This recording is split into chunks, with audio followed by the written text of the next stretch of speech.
ça va littéralement exploser. Les baleines accumulent depuis plusieurs mois et on ne sait pas dans quel sens ça va partir.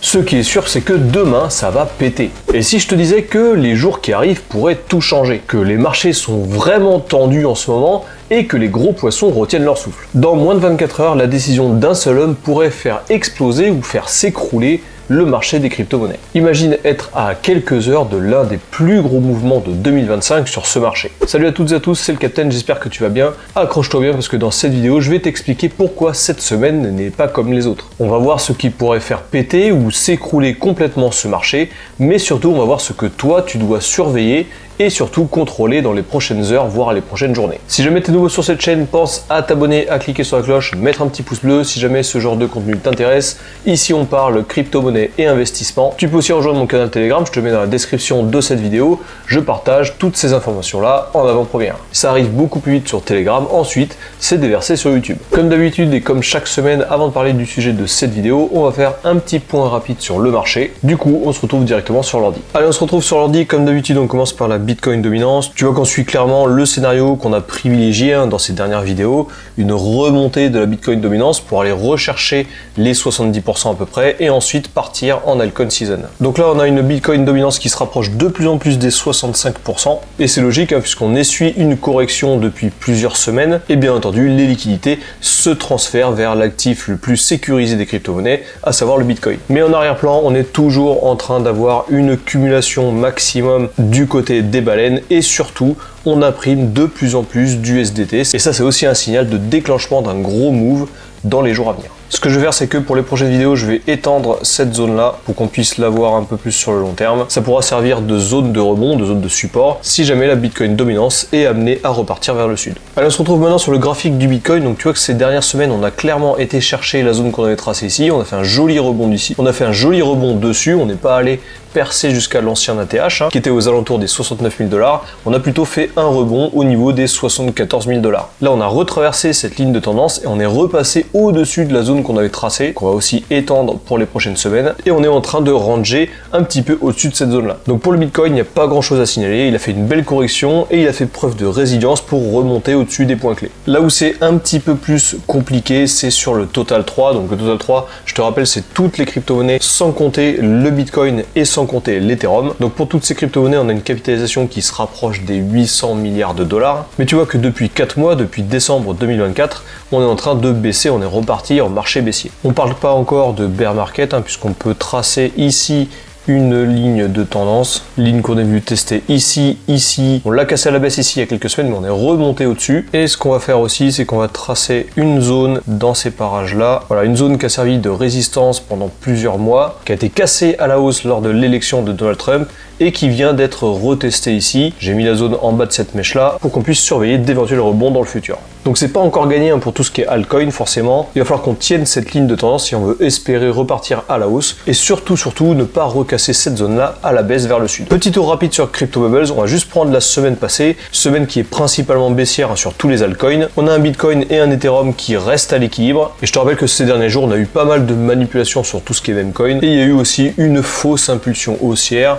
de la part des principales crypto-monnaies. Pas grand chose d'autre à signaler. Si on passe en journalier, on a toujours le gold qui surperforme les crypto-monnaies. Et pour ce qui est des deux top crypto, de l'Ethereum et du Bitcoin, il n'y a pas grand chose à se mettre sous la dent. Donc tu vois que depuis plusieurs jours, plusieurs semaines, il se passe pas grand chose dans le marché des crypto-monnaies. On a un petit peu essuyé cette correction. Et tu vois que cette semaine est vraiment très importante et surtout la journée de demain et principalement pour le Bitcoin. Toujours pareil, et tu le verras plus tard dans cette vidéo, ce genre de news va impacter en priorité le Bitcoin.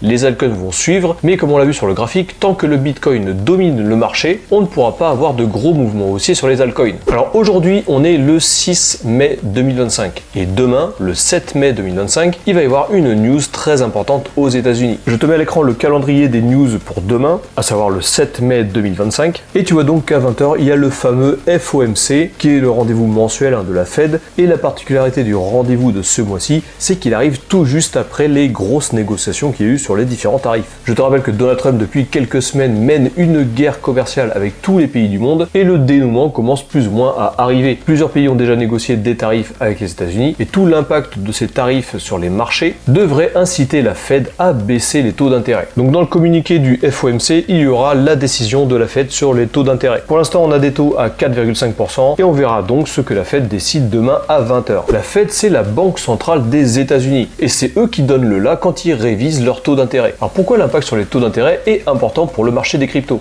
Tout simplement parce que les taux d'intérêt sont un énorme levier pour tout ce qui est économie mondiale. Plus les taux d'intérêt sont bas et moins l'argent coûte cher. Il faut payer moins d'intérêt pour rembourser un crédit, donc c'est beaucoup plus facile d'emprunter. À l'écran, je te mets une image du prix du Bitcoin qui a traversé le dernier cycle en comparaison avec les taux d'intérêt de la Fed. Tu vois que en 2020-2021, les taux ont largement baissé et c'est à ce moment-là que le bull run a été déclenché. On a un Bitcoin qui est passé de 10 000 $ à plus de 60 000 $ en quelques mois. Et dès lors que les taux d'intérêt ont commencé à augmenter, forcément l'argent est devenu de plus en plus cher et ça a eu un impact direct sur le prix du Bitcoin. Et ça n'a pas eu d'impact uniquement sur le Bitcoin, ça a eu un impact sur le marché en général. Ethereum, Solana, toutes ces crypto-monnaies-là ont littéralement explosé. De plus, ça a aussi eu un impact positif sur le marché des actions. Bref, c'est une mécanique classique et c'est un indicateur à surveiller, surtout dans les prochaines heures, donc demain, mais aussi à chaque fois qu'il y a un compte-rendu de la Fed sur les taux d'intérêt. Donc pour résumer, plus les taux baissent, moins l'argent est cher, plus il y a de liquidité sur les marchés et plus les gens achètent. Alors dans cette vidéo, on part du postulat que la Fed va baisser les taux. Donc dans la deuxième partie de cette vidéo, je vais te présenter le bras de fer qu'il y a dans les coulisses entre le gouvernement américain et la Fed. Alors d'un côté, il y a Donald Trump. Lui, son objectif, c'est de faire plier Jérôme Powell, le président de la Fed. Il veut absolument obtenir une baisse des taux rapide. L'intérêt de Donald Trump, c'est de rembourser la dette au maximum, le plus rapidement possible. Il veut donc faire plier la Fed pour qu'il baisse les taux et que l'économie américaine et mondiale prenne un boost immédiat. C'est aussi un levier politique énorme. Rappelle-toi, Donald Trump a déjà eu un mandat il y a plusieurs années et il revient au pouvoir des États-Unis avec l'ambition d'y rester. Un marché qui monte, c'est une économie qui respire et ça, c'est du pain béni pour Donald Trump. Il l'a clairement dit dans ses discours les semaines passées.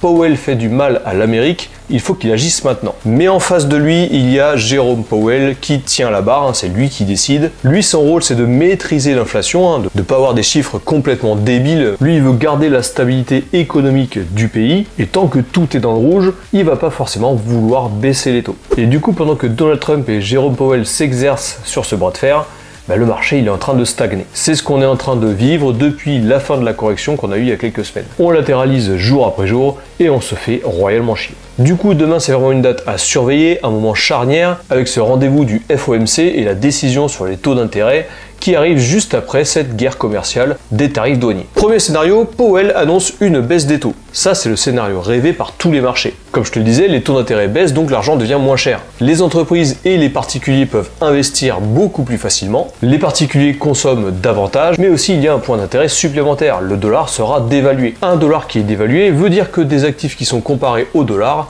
vont s'envoler. Résultat, plus de liquidités qui sont injectées, plus de FOMO, les altcoins qui repartiront dès que la Bitcoin dominance se calmera, et le Bitcoin qui va casser toutes ces résistances. Mais attention tout de même, puisque ce scénario-là, c'est le scénario que tout le monde attend. Et comme d'habitude, on le sait, c'est le marché qui décide, c'est pas les investisseurs. On a déjà eu une hausse du Bitcoin il y a quelques jours, donc le marché aurait potentiellement anticipé une baisse des taux de la Fed. Il est quand même possible que tous ces investisseurs bullish qui ont investi avant l'information se fassent piéger après la news qu'il y aura demain. Donc c'est quand même un scénario qui est assez bullish, mais c'est à double tranchant. Est-ce que la baisse des taux est déjà pricée et on va se prendre une petite correction à partir de demain pour attendre après les prochains mois et les prochaines baisses pour repartir à la hausse, ou est-ce que ça va complètement décoller? Deuxième scénario, pas de baisse de taux, Powell qui résiste. Là pour le coup, ce serait clairement une décision ferme de la part de Jérôme Powell, malgré les pressions politiques exercées par Donald Trump. Du coup, ça veut dire que l'inflation n'est toujours pas sous contrôle, pas de relâchement, et surtout le marché qui sera donc déçu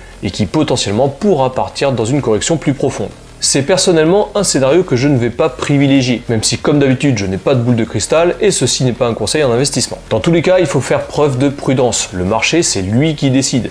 C'est pas les investisseurs. Il y a des gros acteurs comme les baleines ou les fonds d'investissement qui peuvent faire bouger le marché lorsqu'ils agissent à la hausse ou à la baisse, mais dans tous les cas, ce sera toujours le marché le vainqueur. Dans les deux cas, ça va bouger, et ça va bouger fortement. Donc plusieurs choses à surveiller. Demain, 20h, le rendez-vous FOMC avec la prise de parole de Jérôme Powell. Il va décider si oui ou non, il baisse les taux d'intérêt. Deuxième chose à surveiller, et on l'a vu en début de vidéo, c'est la Bitcoin dominance. Si elle se met à chuter, ce sera le signal d'une altcoin season. Alors je te parle pas d'une chute de 1 ou 2%, je te parle d'une chute de 10 à 15%. Tu regarderas le graphique que je t'ai montré en début de vidéo, faut qu'on casse tous les supports à la baisse. Il faut aussi surveiller les émotions globales du marché et ne pas agir s'il y a une grosse euphorie ou alors une grosse capitulation. Et bien sûr, il faut oublier et ne pas être impacté par tout le bruit qu'il y a autour des décisions de la Fed, les rumeurs, les fuites, etc. etc. Uniquement demain 20h, on aura la réponse. Voilà, cette vidéo est terminée, j'espère qu'elle t'a plu. Toujours pareil, si jamais c'est le cas, n'hésite pas à t'abonner, à cliquer sur la cloche, mettre un petit pouce bleu. Donc cette semaine, c'est clairement un tournant pour les marchés en général et surtout pour le Bitcoin. Je t'ai donné toutes les billes de tout ce qu'il faut surveiller ces prochaines heures et ces prochaines semaines pour que tu puisses surveiller comme il faut le marché et faire preuve de vigilance. N'hésite pas à me dire ce que tu penses de tout ça dans les commentaires. Est-ce que toi tu penses qu'on va partir en bear market ou est-ce que tu penses qu'on va repartir à la hausse? N'hésite pas à me dire tout ça dans les commentaires, ça m'intéresse. Je te rappelle que tu peux rejoindre mon canal Telegram, il est dans la description de cette vidéo. Tu cliques sur le lien, ça rejoint directement le canal. On parle aussi de tout ça dans mon canal Telegram. C'était le Captain, on se retrouve bientôt dans une prochaine vidéo. D'ici là, porte-toi bien, fais attention à tes liquidités, fais attention à tes wallets et je te dis à la prochaine.